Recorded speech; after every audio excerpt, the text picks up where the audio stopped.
So in this debate with Candace Owens, I asked her what time period she'd want to go back to as a Black woman. I think, and you keep bringing up the 1950s, which, because it was right before the fact. I just don't know if that's the period of time that you want to go back to. No, it's just, I'm just going back to the first wave of feminism. But you want to undo progress that's been done. So I'm curious as to what decade you'd be comfortable living in, especially as a Black woman. And she wanted to leave the racial politics to the side. So I said, okay, as a woman. Okay, so we're gonna park aside the race politics because I want to focus on. Okay, then as a woman, what period of time do you want to go back to? Because, well, okay, let's have a little fun. I think most of us have been asked this. If you could live in any time period, in any century, when would you want to live in? Now, my response is always, well, am I a man or am I a woman? Because the further back you go, the worse it was for us. That's history. Okay? Best time to be alive as a woman in the United States, Obama's second term. Now, before I go on, let's play a game. Let me know what time period you'd want to live in the comments. What you'd want your life to look like, and I'll tell you what you would have had to be to have that life. Or tell me just a period of time, I'll check out your profile and tell you the type of life you would have had being the average human being. Everything Candace talks about when she talks about women is in the negative.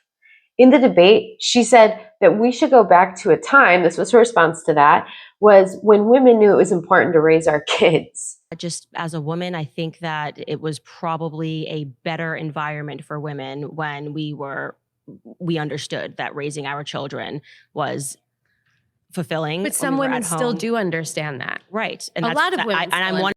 So she thinks that you don't remember. She thinks that women forgot that kids are important. We didn't. I don't know if she's projecting or whatever, but we didn't. She's just insulting to women. I mean, really, let's be real here. They've been blaming us since that Eve bit that fucking apple. Most women who have made history, it's because they stepped out of line, which means you spoke up. They didn't want you to use your mouth to speak. That's not what your mouth was for. No. You know, they want you to shh those lips and open up the other ones, if you know what I mean. Shit. Back in the day, 95% of women couldn't read or write. We couldn't own property. Sometimes couldn't even inherit anything. And when you did, it was the husband that would still manage it because we weren't allowed to enter our own contracts.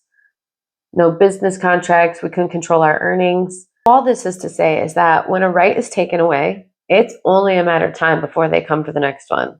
They've attacked Roe. For men watching, that's a woman's right to choose. They've attacked immigrants, and, well, gay marriage is next. It just is. The only reason they didn't come for that first is because they'd still be attacking men. But you are next. And it's not hyperbole, it's just reality. So if you're not concerned or you don't care or you disagree, that's cool. So then get out of the way, take what you're given, and shut up while the rest of us go to work to stop this backslide into the past. And if you support Candace Owens, I just want you to know, but she doesn't support you. She doesn't.